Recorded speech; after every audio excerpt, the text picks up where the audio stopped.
Welcome back to KPBS Roundtable. I'm Andrew Bracken. Roundtable is a place for journalists to come share more about the stories they're telling, but the San Diego-Tijuana region is home to a lot of other kinds of storytellers as well, and we'd like to highlight some of them with our series, San Diego Storytellers.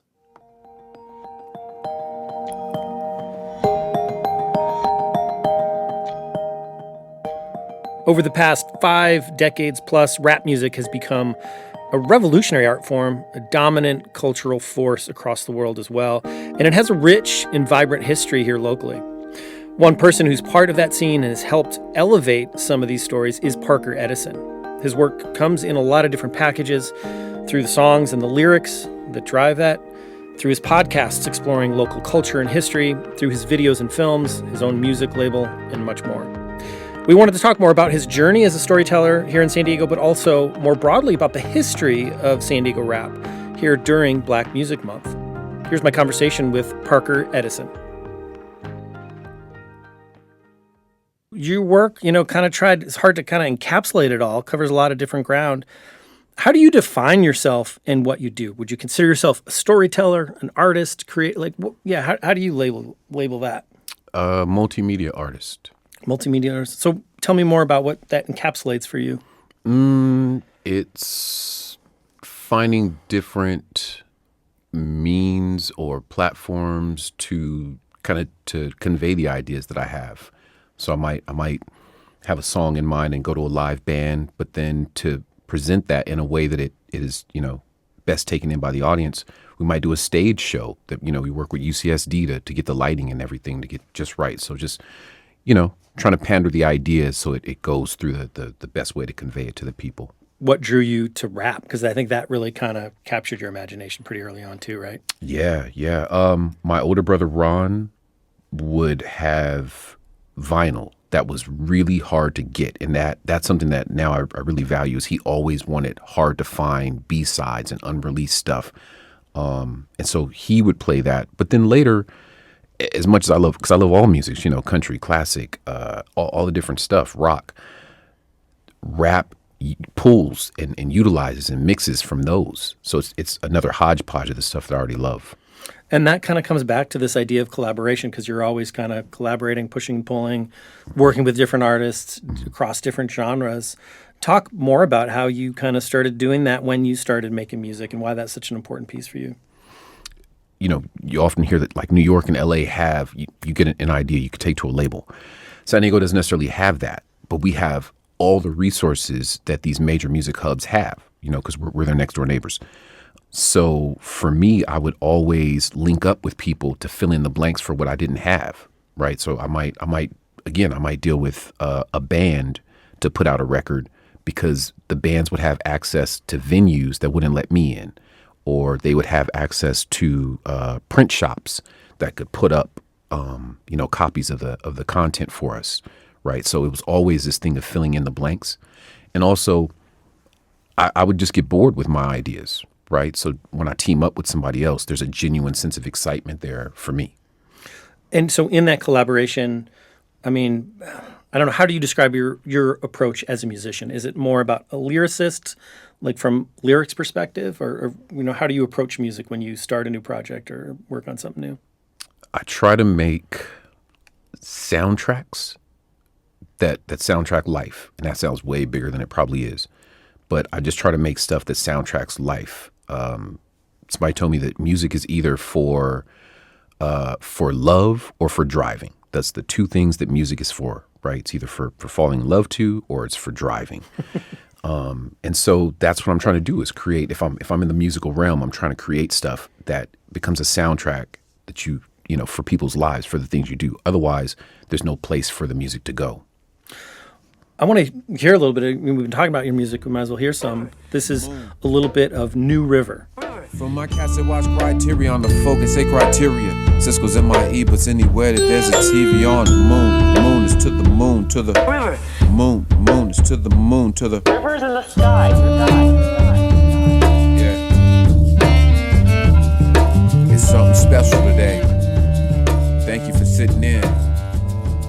It's something gorgeous. And that's a little of New River from Parker Edison. So Parker, can you talk a little bit about the making of that track, coming up with the lyrics? Like, how did that look, and how did you shape that sound that you created there? It started as a demo. I was in a group called Parker and the Number Man, and we took a hiatus. I went out to Seattle, I fell in love, and we took a hiatus. So when I came back, I really didn't have those connections to put out a record. So I just started putting these songs together with this producer, Mr. Ridley, who is very much sample based. So he had this beat, and it reminded me of the song New River. I would watch Breakfast at Tiffany's like every year, and it would remind me of that. So I started writing it based on, movies and how I came up with movies. Then as the demo was rounding out, I took it to Nathan Hubbard, who's one of my absolute favorite musicians. And he and I put together a small band, and we began to do a live version of that song from the rap version. So then the EP comes out as the rap version with Mr. Ridley, and maybe a year or two later, you get the live album with myself, Nathan Hubbard, and John Reeder. Shout out to them. And then that did really, really well. It got nominated for Album of the Year, which is huge for a rap record in San Diego. And then we did kind of a throwback to MTV Unplugged, which is the live version of it, almost an acoustic version. And that's when we get Sharon Taylor in there to play the stand-up cello on that track, which is my absolute favorite part of that. It's something that just makes it gets tingles down my spine every time. Mm. Yeah. And so you're talking about Parker Meridian there? Yes, sir. The band? Okay. So I want to zoom out now, like to some of your podcast work. You did this podcast, Rap Diego, about the history of rap in San Diego. Mm-hmm. How would you describe the story of San Diego rap? We're the dojo that artists perfect their craft. And we are the best at whatever we choose to do. That's what San Diego doesn't get credit for. Is we're the best at whatever we choose to do. If we choose to skateboard, we're Tony Hawk. If we choose to sing, that's Andre Day playing Billie Holiday. If we choose to be comedians, that's Nick Cannon standing right next to Kevin Hart. We don't always go for like the big dollar, but we're always the absolute best at our craft, right? And so that's what San Diego does. You've also talked about how San Diego is a city of transplants, I think you kind of put it. Absolutely. Which, I think a lot of us come from someplace else. I'm in that category for sure. How do you think that influences just the fabric of San Diego's culture? It gives us you can get a little bit of everything here, and it gives us an awareness that you might not get in other cities and states because we have people coming from everywhere. So we get their fashion, we get what's happening on the East Coast, the West Coast, we get what's happening internationally because of the military cats. I think that's what it gives us, a little bit, almost like a worldliness and an awareness that you don't always get in other places in the country. So back to Rap Diego. This was a 4-part podcast series, on the story of rap here in San Diego, but there was a lot more going on with just that. I think you kind of called it I don't know, you were kind of like approaching it more like an art history project. Tell me more about that and how you approached telling that overall story of rap here. I think, we were calling it an audio documentary. So we very much wanted it to be documenting this long 40-year legacy of San Diego, of rap in San Diego. And it's just an homage to all the people that played a part in it. It's educational in this sense that if you're unfamiliar with it, you can run through these episodes and get up to speed in 12 episodes. It's like a history book on the rap that's come out the city. And again, that's KPBS podcast, Rap Diego. You can listen to that wherever you get your podcast. Let's listen to a little bit of the trailer right now. Coming straight from We'd go to LA and we'd literally be doing like what we're doing right now. We'd be at B Real's house in his room, just chopping it up. When they got signed, they were tripping out that we haven't. Yeah, they would come to San Diego and they go, "You guys ain't signed yet?" Everybody wanna try to come with the bang bang. But ain't nobody. The 90s bring us into a sonic renaissance with acts like Boot Without a Soul and the groundbreaking signing of J.O. Felony to Def Jam Records. With me, I try to think out the box. Like when producers work for me, even to this day, I tell them, don't send me nothing which you think I'm a rap on. Send me something out of the ordinary so I can play with what I do best, play with these words with a beat that people wouldn't expect me to rap on. It's a really cool project, really interesting. I'm just wondering, like, what surprised you over the course of making Rap Diego about the history of rap here in town? Like, did anything, you weren't aware of before doing this? Tons of little stories. The little stories of the people who are coming back and forth or playing a part in it. There's a story of rapper Deb E, who's a woman rapper who was in Vicious Beat Posse, which is one of the starting acts that makes a name in San Diego rap, and it's about her doing an early song with Tupac before he did his singles or his solo albums, when he was still doing Digital Underground stuff, or hearing this great story about J.O. Felony being freestyling in New York with two rappers who would become Capone and Noriega, and now Noriega is like one of the biggest rap podcasters in rap. And so there's these little places that San Diego plays a part in these stories, and it's absolutely fascinating to me, always. Being an artist, being a storyteller, like doing it as a job can be challenging, right? Especially in a place like San Diego. Mm-hmm. We know it's not cheap to live here. How do you approach those challenges yourself as a creator, as someone making independent work for as long as you have here? I come into rap in the 80s and 90s, and the big thing about that was merch. The merch that would come out was always more interesting than the music.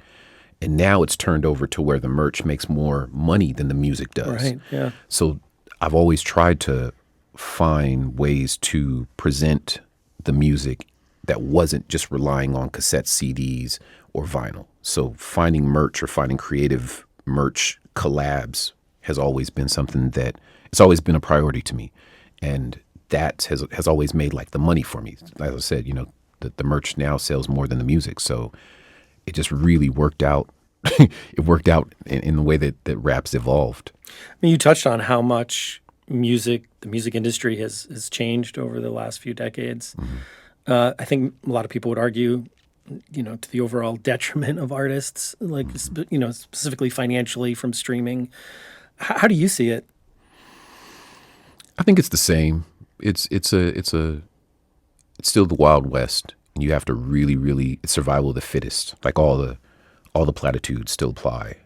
Artists have to really love the art to be able to survive in it, and to have the dedication that you can create a legacy or do something that's worth, finding later.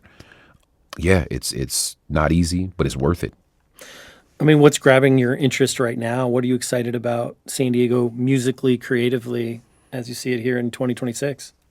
I want to say, I think just the craft has elevated. It might be at one of its best levels, like to watch the appreciation of wordsmiths when on the mainstream, if you see, Kendrick Lamar wins a Pulitzer Prize, it really put a value on the lyricism. Also the compositions that people create sometimes with their music. The artistry is really, really at this impressive place to me. So that's the part that still excites me when I watch the wordplay and cadences of an artist like Dago Fats, or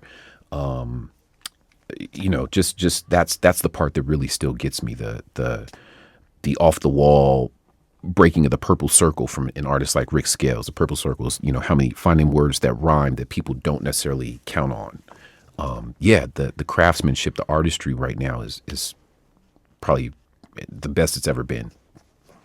How have you seen, just thinking about, you mentioned the 80s and like listening to stuff and kind of you're getting your passion for like rap, for hip hop then. And now, it's like celebrated. It's over 50 years old, this music, and it's really taken over the world in all these different forms. You yourself are kind of creating your own version of it here in San Diego. Talk to me about like how you see rap right now and where it could go. This is the world phase. It started like if it's 4 decades, it's 5 decades old, but the first decade is just getting it started and off the ground. That first decade of the 80s is the diehards that are doing it. The 90s is it's when it starts to catch a flow and it starts to gain momentum, right? In the 2000s, it gets into every home, right? And everyone gets, it's all over, and people become aware of it internationally. And the phase that we're in right now is everyone is doing their version of it. So even country singers are doing their version of rap, which is insane because these are some of the same groups that wanted nothing to do with it when it first came in, but now they've come around to see the value of it. So now I think it's in its world phase, and I'm just as interested as anyone to see what happens next. You talked about at the beginning just how you use this multimedia form, and you might start with an album, but it might be turn into something else. And that comes up, talking about rap. You mentioned like podcasts and how that plays into it. And that's been a big part of your journey, especially like in recent years. You created the Parker Edison Project. It's like another podcast for KPBS. And in that show, you just, you explore culture from all these different perspectives and all these different ways. Again, like rap history is there, right? We see a lot of hip hop culture. What did you take away from that show with all these different angles you covered? And what question in your mind were you really trying to answer through that show? I wanted to show the culture that manifests as rap. I wanted to, there's all these elements that when you combine them, they become rap or become hip hop. And I kind of wanted to isolate and spotlight some of those elements, which might be fashion or money or religion or even laws. That's what I was trying to really create with the Parker Edison Project. I've been speaking with Parker Edison. He's a musician and the creator of KPBS podcasts like the Parker Edison Project, as well as Rap Diego. He's also executive producer of Everybody's Doing It with Miss Lolly, another podcast on KPBS. And we'll include links to some of Parker's projects, some of his music in our show notes and at kpbs.org. Parker, thanks so much for being here. Let's do it again sometime soon. Yeah, let's. It's a thin line when you draw the line. When you cross the line, you got no spine. It's a thin line when you draw the line.